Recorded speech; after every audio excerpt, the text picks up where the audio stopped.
Hari ini kita diberkati dengan tema menang atas ketakutan. Saudara, dalam kitab Mazmur 56 ayat 1 sampai kepada ayat yang ke-14. Ayo sama-sama kita baca ya di hari terakhir 2023 ini. Kita tunjukkan sama Tuhan kita sangat semangat memasuki 2024. Mari sama-sama kita baca Mazmur 56 ayat 1 sampai kepada 14. Kita baca sama-sama dengan suara yang terbaik, suara yang kuat. 1, 2, ya. Untuk pemimpin biduan, menurut lagu, merpati di pohon-pohon terbantin yang jauh. Miktam dari Daud ketika orang Filistin menangkap dia di Gat. Udah dapat? Mazmur 56?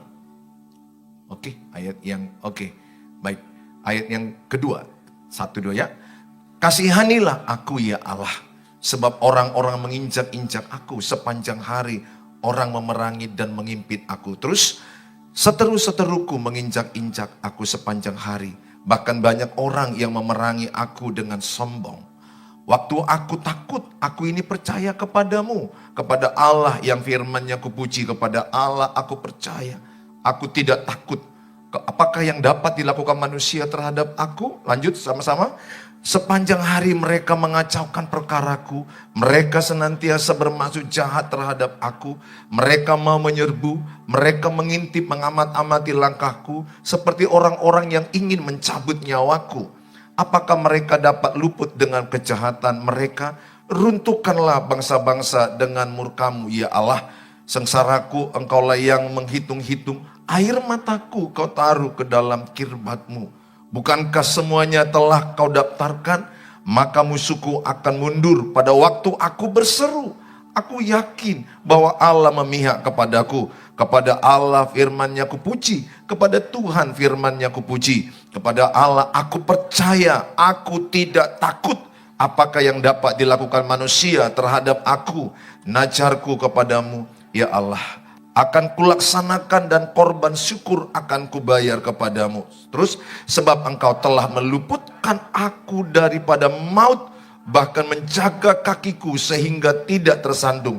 Maka aku boleh berjalan di hadapan Allah dalam cahaya kehidupan. Saudara, ini adalah kisah yang dialami oleh Raja Daud. Mengalami rasa takut yang sangat dalam. Dia raja, dia nabi, dia orang yang diurapi, tapi masih ada rasa takut. Dalam cerita ini adalah dia sedang dikejar-kejar oleh Raja Saul dan tentara-tentara Raja Saul. Raja Saul iri sama dia. Iri karena dia banyak mengalahkan musuh-musuh. Sehingga Raja Saul dengan keiriannya ingin membunuh. Makanya hati-hati sifat iri hati. Ya, Kain itu iri hati kepada Habel. Maka Kain membunuh Habel. Maka Yakobus 3 ayat yang ke-16, akar kejahatan di hati kita itu 2. Iri hati dan mementingkan diri sendiri. Mari masuki 2024 tanpa iri hati. Tanpa mementingkan diri sendiri. Tanpa egois. Saudara, Raja Saul dengan tentaranya itu mengamat-amati langkah si Daud. Kemanapun ada selalu pengintai yang mengintip dia dan menginginkan kematiannya. Cukup stres memang. Banyak orang menginginkan kematian dia. Jadi diamat-amati gerak-gerik dia. Kapan lengah dibunuh. Ada ancaman nyawa. Ancaman kematian kepada Daud. Wajar sebagai manusia, dia juga mengalami takut yang dalam. Dalam Mazmur 56 itu ayat yang ke-9, dia nangis sejadi-jadinya sama Tuhan. Ada kalanya memang kita bisa seperti itu, nangis sama Tuhan. Nah saudara, dalam pelariannya itu dia lari ke Gat. Gat itu adalah wilayahnya Goliat, Filistin musuhnya. Jadi dia lari dari Saul, masuk ke kandang Goliat, kandang orang Filistin musuhnya. Dia dikejar di sana untuk ambil nyawanya. Orang Filistin juga ingin nyawanya. Betapa terpojoknya dia, betapa terhimpitnya dia. Maka itulah Mazmur 56 ini. Cerita kisah Raja Daud mengalami rasa takut. Saudara, Nabi Elia, 1 Raja-Raja 19 ayat 4 bisa dilihat. Nabi Elia, nabi yang besar. Nabi yang mengalahkan 450 nabi-nabi palsu. Tapi dia pun ternyata stres, depresi, dan ingin mati. Nabi Elia loh bisa ingin mati. Hebat pelayanannya. Hebat apa yang sudah dikerjakannya. Orang-orang di mimbar ini seperti saya khotbah, main musik, singer. Jangan pikir ini juga gak punya masalah hidup. Banyak masalah. Stres. Ingat Bapak Ibu, kalau kita sering mengalami ketakutan, lama-lama overthinking, selalu pikirannya negatif, lama-lama anxiety, cemas. Lama-lama orang yang cemas bisa ingin putus asa dan mengakhiri hidup, bunuh diri.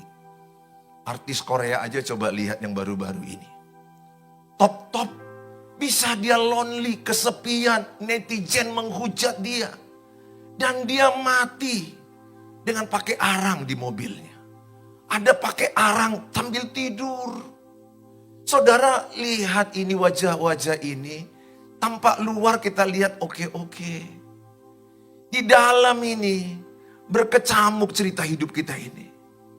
Banyak jeritan dalam hatimu. Banyak ceritamu masa-masa 2023, 22, 21 yang begitu berat dalam hidupmu. Sampai bisa terjadi orang mengalami yang namanya depresi. Dan lama-lama kalau itu nggak diatasi bisa skizofrenia. Gangguan jiwa, ngomong-ngomong sendiri, ilusi, halusinasi. Dan lama-lama dia mau membunuh dirinya sendiri. Hari ini kita mau masuki 2024 menang atas ketakutan. Bilang sebelahnya, masuki 24 menang atas ketakutan. Amin. Bilang sebelahnya, jangan takut. Tepuk-tepuk sebelahnya, tepuk sebelahnya. Jangan takut. Kenapa kita jangan takut? Dalam Yesaya 41 ayat 10. Yesaya 41 ayat 10. Yesaya 41 ayat 10. Bisa dibuka? Oke. Saya baca. Oke, sama-sama kita baca. 1, 2 ya. Janganlah takut sebab aku menyertai engkau. Janganlah bimbang sebab aku ini Allahmu. Aku akan meneguhkan, bahkan akan menolong engkau. Aku akan memegang engkau dengan tangan kananku yang membawa kemenangan. Ayat ini jelas berkata, janganlah takut. Janganlah takut sebab Tuhan menyertai kita. Janganlah bimbang sebab Tuhan meneguhkan, sebab Tuhan pasti menolong. Janganlah bimbang sebab Dia pasti menolongmu.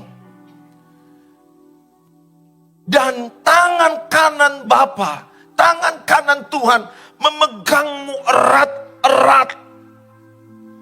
Mengangkatmu sampai berkemenangan. Sometimes kita hidup ini di titik terendah. Kadang-kadang kita jujur mau menyerah. Saya pernah mengalami itu. Dalam pelayanan saya di gereja pun mau menyerah jadi pendeta. Saya pernah mau menyerah jadi suami istriku. Karena tidak mudah menikah. Ada persoalan-persoalan yang membuat rumah tangga bisa bercerai. Perceraian rumah tangga itu banyakkan karena disharmonis. Cekcok-cekcok kecil, lama-lama lelah. Dan akhirnya mereka lebih senang bercerai. Pernah aku alami itu. Pernah aku juga mengalami sepertinya, untuk apa aku hidup seperti ini? Sehingga ada taburan iblis, lebih bagus kau mati. Itu saya dengar. Itu ketika itu di atas laut saya, di tepi laut. Di Sabang. Hati-hati ya, kalau lagi stres jangan di tepi laut. Saya jujur lagi stres itu di tepi laut. Di Pulau Aceh itu ya. Saya di ketinggian. Itu lautnya dalam sekali. Hati-hati itu. Saya dengar itu bisikan iblis. Akhiri aja hidupmu. Oh, ini suara iblis. Karena ketakutan bukan dari Tuhan. 2 Timotius 1 ayat 7. 2 Timotius 1 ayat 7. Allah tidak memberikan roh ketakutan. Spirit ketakutan itu bukan dari Tuhan. Allah memberikan kekuatan. Allah memberikan kasih. Allah memberikan ketertiban. Maka anak Tuhan Yesus itu hidupnya tertib. Pola hidupnya, waktunya, keuangannya, kesehatannya harus tertib. Anak Tuhan harus tertib. Ciri anak Tuhan Yesus harus tertib. 24, ayo kita lebih tertib. Saudara, saya ajak hafal nanti Yesaya 41 ayat 10. Ketika engkau ingin mengakhiri pernikahanmu, ingin pisah, atau ada keinginanmu, lebih baik aku stop aja pekerjaanku ini, stop aja usahaku ini, gak ada gunanya usahaku ini, gak maju-maju. Aku stop aja mendidik anakku, gak ada gunanya, mendidik anakku ini sudah sia-sia. Mungkin engkau ada rasa takut, ada rasa cemas. Tapi ingat, Yesaya 41 ayat yang ke-10. Tangan kanan Bapa, tangan kanan Tuhan memegang engkau erat-erat. Engkau jatuh tidak sampai tergeletak. Seberat apa pikiranmu, seberat apa beban hatimu, ingatlah ada tangan Tuhan yang pegang engkau. Ada satu yang penting kita lakukan hari ini. Jangan menyerah. Don't give up. Kalau engkau sudah putus asa, Tuhan punya cara. Kalau engkau sudah kehabisan cara, Dia punya cara. Kalau engkau sudah kehabisan akal, Dia punya akal. Tuhan punya cara menolong hidupmu. Di luar pikiranmu. 1 Korintus 2 ayat 9. Di luar pikiranmu, di luar apa yang kau dengar. Tidak pernah kau dengar, tidak pernah kau pikirkan, tidak pernah kau lihat. Dia punya cara sendiri menolongmu. Bahkan cara Tuhan di luar pikiran kita. Bahkan di cara Tuhan kadang-kadang kita pikir itu kegelapan, kita pikir itu kutuk, kita pikir itu hal yang mengerikan. Tapi Roma 8 ayat 28. Allah turut bekerja mendatangkan kebaikan bagi orang yang mengasihi Dia. Tidak ada pernah masalahmu tanpa tujuan kebaikan. Hanya kita yang sering melihat masalah itu tanpa kebaikan. Kacamata Tuhan, di ujung masalahmu ada kebaikan, ada berkat. Dari sekian lama hidupku, selalu kulihat di balik masalah ada kebaikan Tuhan. 2024 apapun masalahmu, lihatlah ada kebaikan Tuhan, ada berkat Tuhan. Setiap ujian-ujian yang kau hadapi adalah kebaikan-kebaikan Tuhan. Jangan menyerah. Yang pertama kita akan belajar bagaimana mengatasi ketakutan. Yang pertama adalah meyakini jika Tuhan lebih besar daripada masalah kita. Ini Mazmur 56 ayat 4. Waktu aku takut, aku ini percaya kepadamu. Ini pegangan. Ketika ada rasa takut, ingatlah, datang ke Tuhan. Percaya kepada Tuhan. Saudara, rasa takut itu pasti ada kepadamu. Pasti dong. Rasa takut itu manusiawi. Yang tidak boleh tinggal dalam ketakutan. Yang tidak boleh dikuasai ketakutan. Rasa cemas pasti ada. Yang gak boleh tinggal dalam kecemasan. Yang tidak boleh dikuasai kecemasan. Karena itu spirit dari iblis. Saudara yang saya kasihi, yakinilah bahwa Tuhan lebih besar dari masalahmu. Bahkan 1 Korintus 10 ayat 13 ini ayat biasa, tapi kita kurang selidiki. Coba buka 1 Korintus 10 ayat 13. Kalau kita bilang Tuhan lebih besar dari masalah kita, okelah karena Dia Tuhan. Tapi ini 1 Korintus 10 ayat 13 berkata, pencobaan-pencobaan yang kamu alami ialah pencobaan-pencobaan biasa. Biasa di sini artinya banyak orang mengalami. Ingat, tidak hanya suamimu istrimu yang selingkuh. Banyak pasangan yang berselingkuh. Seorang ibu yang nangis sekali sama saya ketika suaminya selingkuh. Anaknya macam, ada yang 2, ada yang 3, ada yang 4. Rata-rata saat saya konseling, nangis sekali. Saya sebagai pendeta membiarkan. Gak apa-apa bu, nangis dulu. Sesi nangis.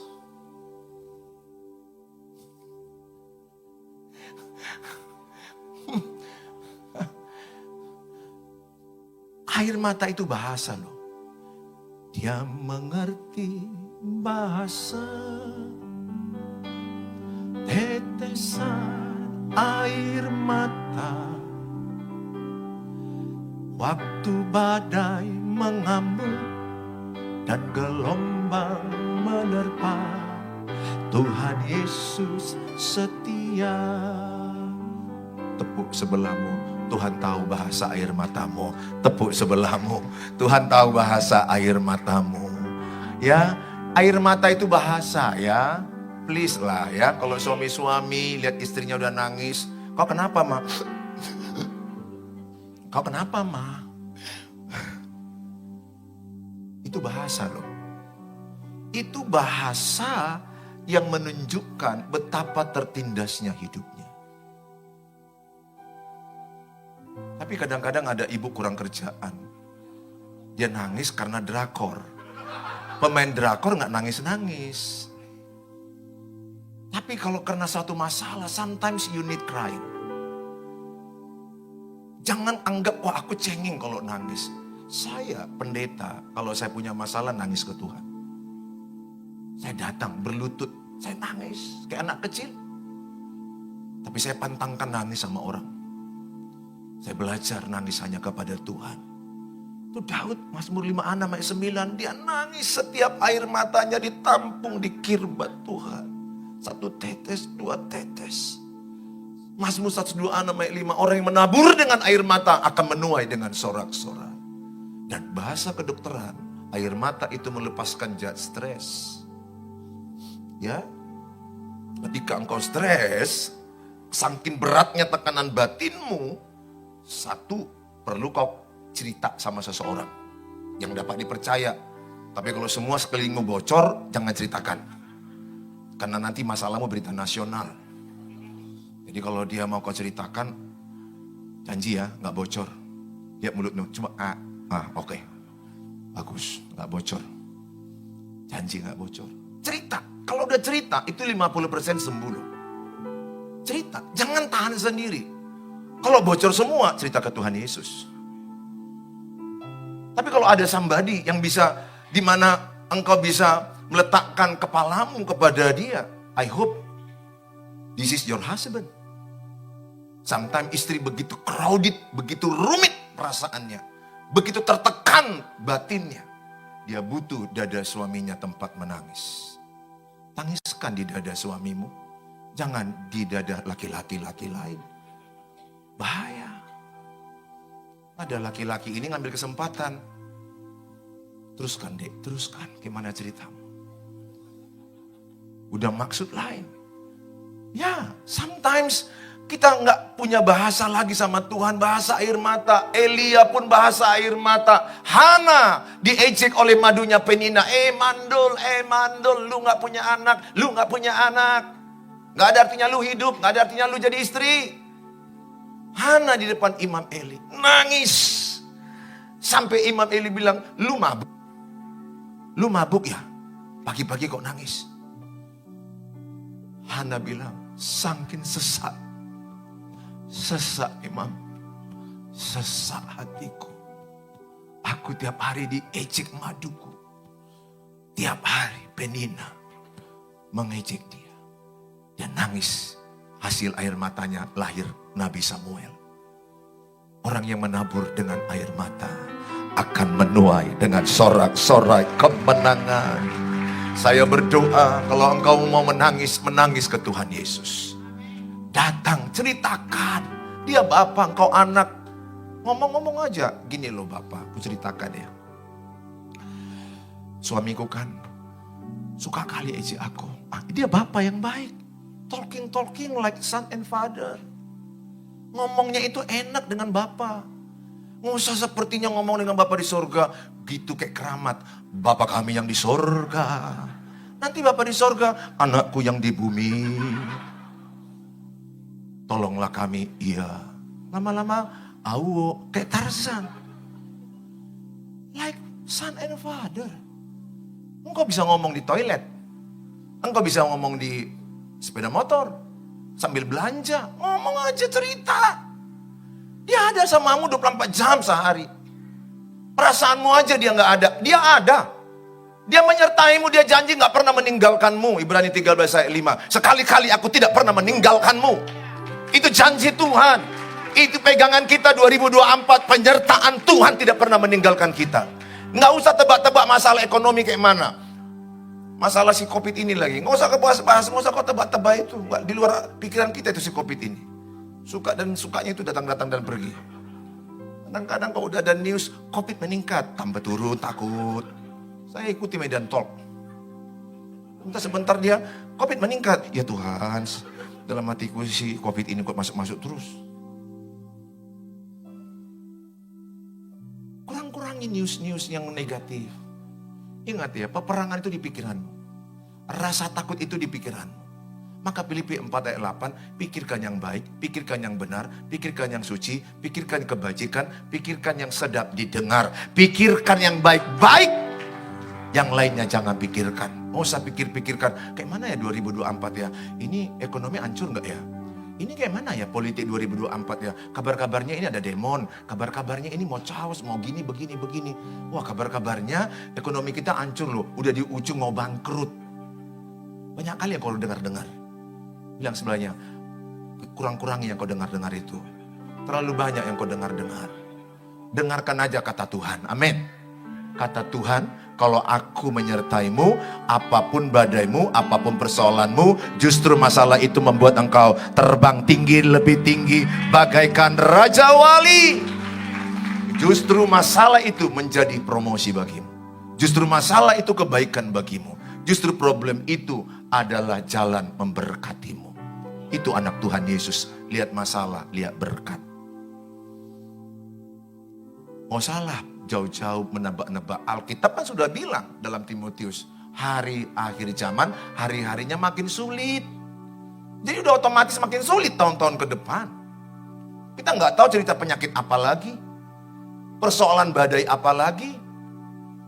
Kita nggak tahu, unpredictable. Tapi yang pasti adalah Tuhan berkata, aku menyertaimu.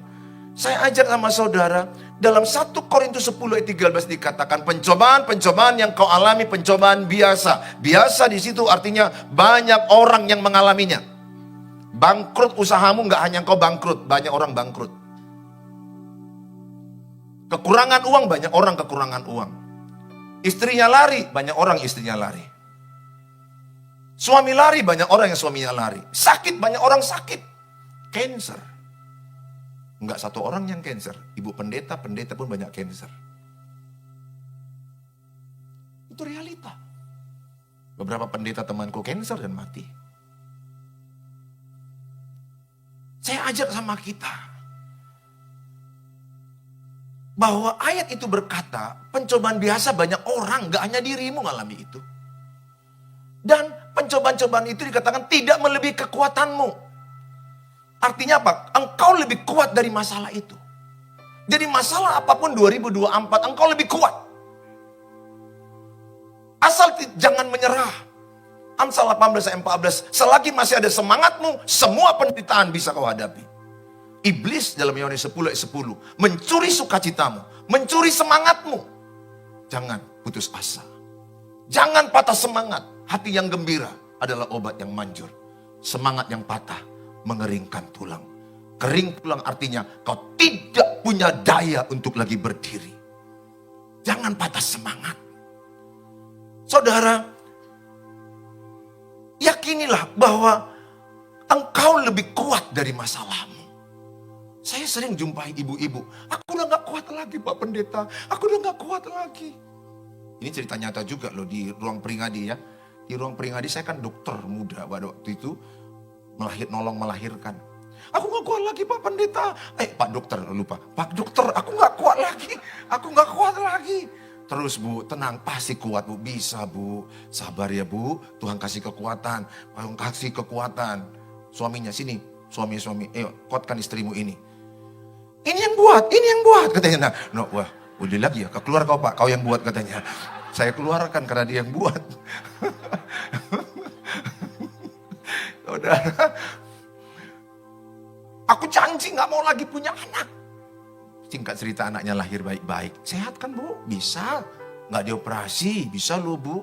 Tahun depan hamil lagi, datang lagi dokter. Tadi Ibu bilang gak kuat tahun lalu. Kok datang lagi? Iya, melahirkannya gak kuat. Tapi setelah lahir, dia kembali kuat. Sering masalahmu kadang-kadang ketika sedang berjalan masalah, nggak kuat. Tapi surga berkata, kuat. Engkau bilang nggak bisa. Surga bilang, kau bisa. Roh Kudus bilang di hatimu, kau kuat, kau bisa. Teruskan, belajar, tekun. Usahamu belajar, tekun. Pernikahanmu tata kembali, keuanganmu tata kembali. Bangkit itu keputusan. Putuskanlah tahun 2024 tahun kebangkitan bagimu. Bangkit dari keterpurukan apapun. Mentalmu bangkit. Pernikahanmu bangkit.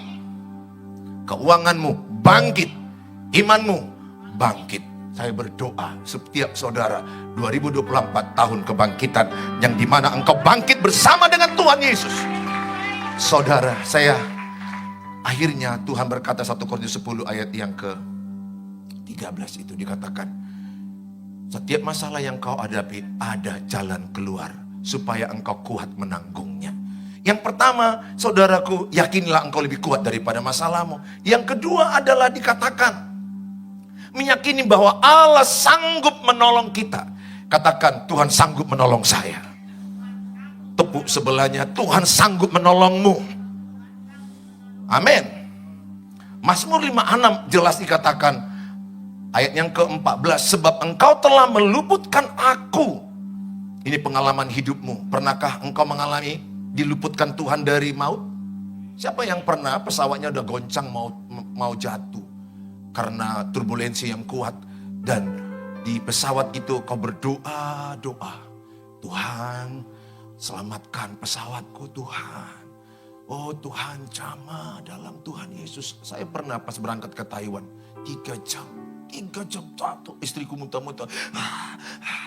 Saya lihat anakku, ada juga kepikiran, apakah ini akhir hidup kami Tuhan?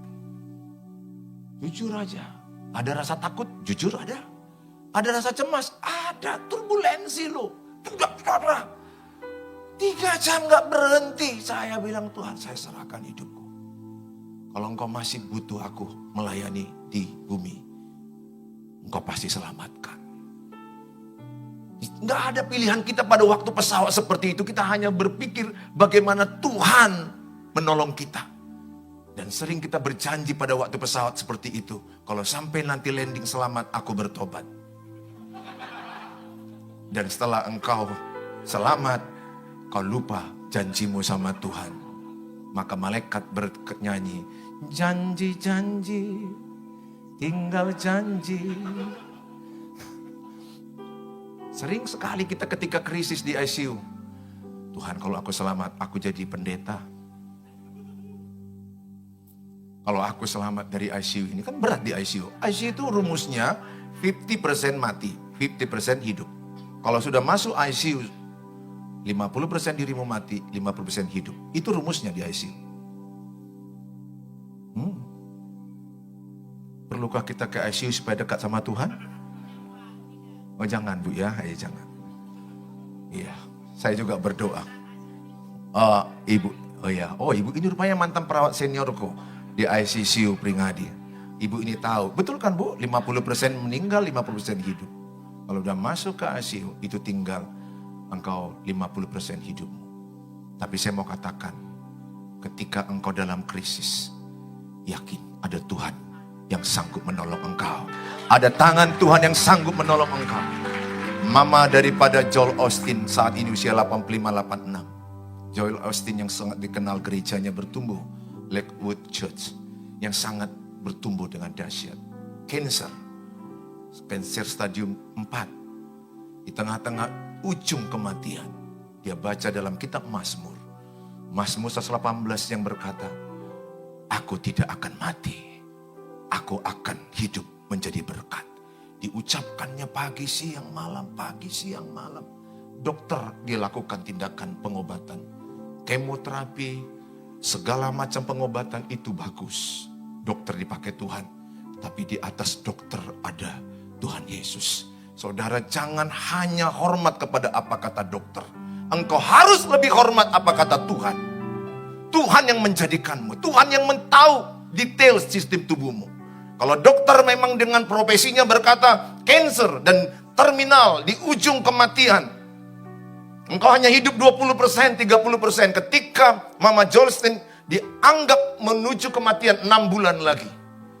Itu kata dokter. Tapi dia tidak mau hanya apa kata dokter. Dia mau apa kata Tuhan. Dia terus memperkatakan 2 Korintus 4 ayat 13. Orang yang beriman memperkatakan iman. Orang yang beriman memperkatakan imannya. Orang yang benar memperkatakan apa yang dimaunya. Jangan perkatakan keadaanmu. Jangan perkatakan persoalan hidupmu. Perkatakan apa yang kau harapkan.